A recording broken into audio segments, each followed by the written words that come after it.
You're worthless. You can't handle the chores or take care of the kids. What's worse, you still expect me to pay alimony." John barked as he finally showed up at the hospital 2 weeks after my car accident. He spoke these outrageous words without a hint of concern for me as I lay on the hospital bed. I had naively thought he had come to visit me out of care, but this encounter only confirmed he was a disappointing husband after all. I let out a long sigh. Honestly, I had been contemplating divorce myself. I didn't expect John to bring it up today, but I suppose I should be thankful it saved us the trouble. "Fine," I replied. John was taken aback by my lack of resistance. Little did he know, I was laughing inside. I saw right through his ploy. "My name is Catherine. I'm a 35-year-old housewife living with my husband John and our 7-year-old daughter Emma. John and I met at a blind group date and got married when I was 28. He was easy to talk to, and his persistent charm won me over. John was the most attractive one at the table, and when he told me he liked me, I felt proud. He was devoted to our relationship, surprising me with desserts and bouquets at fancy restaurants for my birthdays, taking me on trips for our anniversaries, and writing heartfelt letters at just the right moments. I accepted his marriage proposal without hesitation, believing our life together would always be exciting. But marriage changed him. "Hey Catherine, my dinner isn't ready yet. I worked all day and you can't even have dinner prepared for me when I get home. I can't believe how lazy you are." He insisted he was the master of the house, and I was his caretaker. Initially, I thought he was joking, but it soon became clear he wasn't. He treated me like a servant. Since getting married, I had to quit my job, and we lived on John's income. I feared he might punish me financially if I disobeyed him. Despite his domineering behavior, John's income wasn't high. I had been earning more when I was working. John, a high school graduate, bounced from job to job, his fickle nature preventing him from holding a position for more than a year or two. He seemed to resent his background and took out his frustration on me at home. "I'm sorry I got delayed with some errands," I said once. "Don't make excuses. Just hurry up and make dinner," he replied, sitting on the couch with a cold beer in hand. It was a scene I had grown accustomed to, but it always made me sigh. My marriage was miserable, but I managed to cope.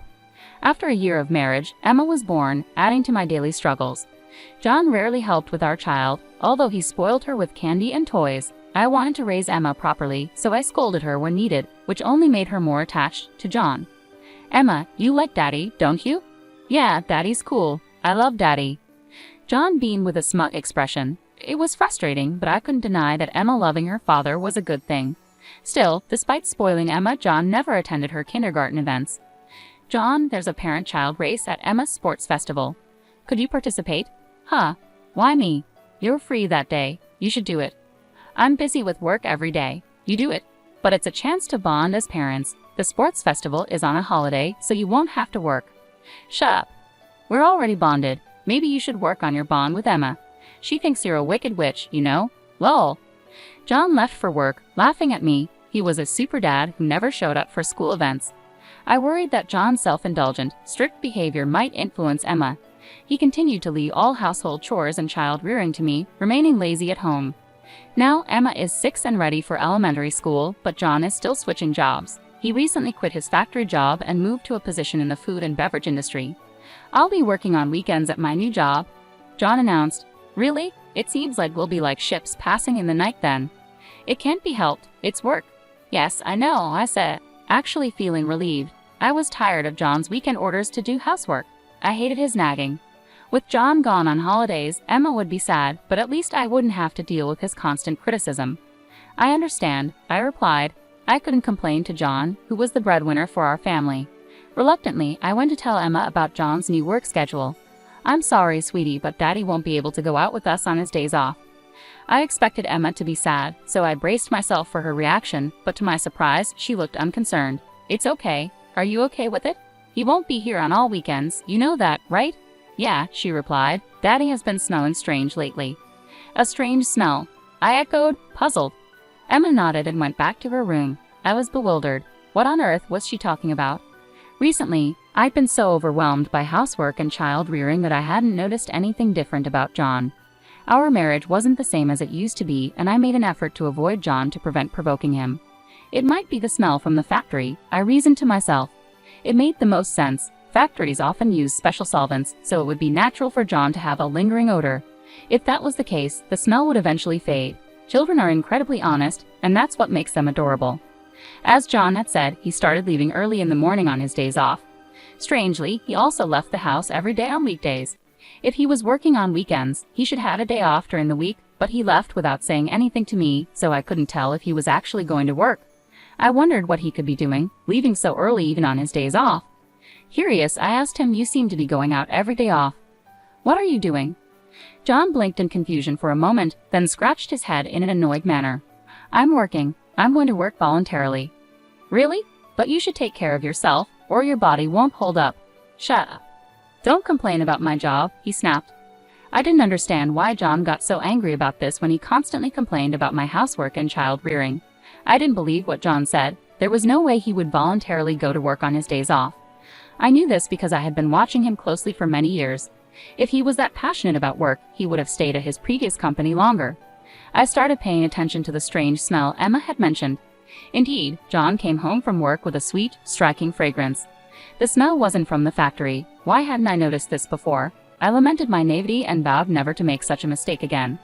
From that point on, I decided to carefully observe John on weekdays when he claimed he was going to work. He seemed to wake up an hour earlier than usual, groom himself meticulously, and appeared to be in a good mood. These days varied from week to week, sometimes being a Monday, sometimes a Thursday, but it was clear that John was happy on those days. When John left the house, I went into his room to see if there was anything that could serve as a clue. I felt like a police officer conducting a search. Since I always cleaned John's room, I was familiar with it, and I didn't feel guilty. If John had left any incriminating evidence, it would likely be somewhere not easily spotted. I searched carefully under the desk and bed. Finally, in a candy tin in the closet, I found a large number of letters. "What is this?" I muttered to myself. All the letters were from the same person named Mia, properly sent through the mail. The postmark dates revealed the oldest was from 2 months ago, and the most recent was sent just yesterday. As I read through them, I found phrases like, "I regretted when we broke up, but now I really love you. I want to go back to the time when I was with you, and I love you," reminiscent of a teenage girl in the throes of youth. At first, I thought it was John's ex-girlfriend sending letters unilaterally, but then I found a concerning sentence. "I'm glad you like me again. I'm looking forward to our next date." This truly joyful sentence jumped out at me. The date on it was from last week. It seemed John was meeting this Mia girl regularly. He was definitely guilty. I took photos of the letters' contents with my smartphone, considering confiscating the letters but realizing that moving them might arouse John's suspicion. Although I had physical evidence, it felt insufficient as proof. After pondering for a while, I decided to hire a private investigator to look into John's personal life. 3 weeks later, the investigator reported the results. I was surprised to receive them so quickly. The investigator brought photos of John walking arm in arm with Mia and exchanging passionate embraces in the park at night. There was even a recording of them saying, "I love you" to each other. I calmly accepted the facts. With solid evidence in hand, I went straight to the municipal office and came back with a divorce form. Now that I knew John was cheating, there was no reason to cling to him anymore. I swore to thrust the divorce papers in John's face the next time something definitive happened. I returned home and heaved a deep sigh. I was acting decisively this time, but honestly, I was devastated. I was angry at myself for having married someone like John. I thought about resting a bit before preparing dinner when my cell phone rang. "Hello." "Yes, Catherine. Do you have time to talk?" "Yes. What's going on?" I was genuinely surprised by the sudden call from my father. He usually didn't call me. "Actually, your mother and I talked yesterday, and we're thinking about transferring our assets to you soon." "Huh. What happened?" My father ran a company that sold imported goods from overseas to Japanese corporations. In short, I was the daughter of the president of a big company, but I had never told John about this. I thought it would sound like bragging. I felt like I was bragging, especially since John was flitting from one job to another. What could my father mean by transferring assets to me? We're getting old and thinking about retiring. We considered keeping the company going but didn't want to burden you, our only daughter, with it, so we decided to step away. "I see," I replied, feeling a mix of guilt and gratitude. My parents had always respected my decision not to take over the company and were now considering my future. I was overwhelmed by their kindness. "So we're planning to transfer our assets to you. Our total wealth is $14 million, but we're fine with keeping just $1 million. We decided to give you the remaining $13 million. $13 million. I was stunned by the figure. It was an amount I could never dream of earning in my entire life. Yes, there will be inheritance tax, but there should still be quite a bit left. You won't have to worry about living expenses for the rest of your life." "Dad, thank you." I expressed my utmost gratitude to my father and mother and hung up the phone. $13 million would be coming my way soon. With that money, I wouldn't have any worries even if I divorced John. No offense to John, but he probably didn't have the ability to earn that much money. I felt relieved and was in a daze for a while. I looked at the clock. It was 5 p.m. Realizing I needed to prepare dinner, I checked the refrigerator but found it empty. I got ready to go shopping at the supermarket. After hearing about the assets from my father, my heart felt lighter, but there was also a sense of urgency, knowing John might come home soon. I was walking quickly when the last crosswalk to the supermarket turned green, and I hurried across. "Watch out," someone yelled, but my body was already soaring through the air. I slammed into the ground, a strong impact piercing my head. Without understanding what had happened, I lost consciousness. When I woke up, I was lying on a hospital bed. The first thing that caught my eye. When I opened my eyes, the first faces I saw were my parents and Emma. "Catherine, thank goodness," Mom said, tears of relief in her eyes. Emma was sobbing next to me. I gently stroked her head. "You were hit by a car and fractured both legs," Mom continued. "They say it will take 3 months for a full recovery." 3 months? I felt dizzy at the thought of such a long period of immobility. From that day on, I was confined to a wheelchair. Although the nurses took care of me, I felt frustration and irritation at not being able to use my legs. During my hospital stay, my parents and friends came to visit me. My parents were now taking care of Emma since John was always at work. I thought it would be better for Emma. I was happy that everyone came to visit, but John never showed up. I doubted his sensitivity, thinking, aren't we husband and wife after all? I couldn't help but imagine that he must be enjoying his daily life with his ex-girlfriend. However, 2 weeks after the start of my hospitalization, John finally showed up. "Hey, feeling good?" John asked ironically, even though he must have known I wasn't well. "Yes," I replied lightly, shocked by his insensitivity. "It's a mess here without you at home," he complained. John, who always had something negative to say about my housework, seemed to lack human empathy.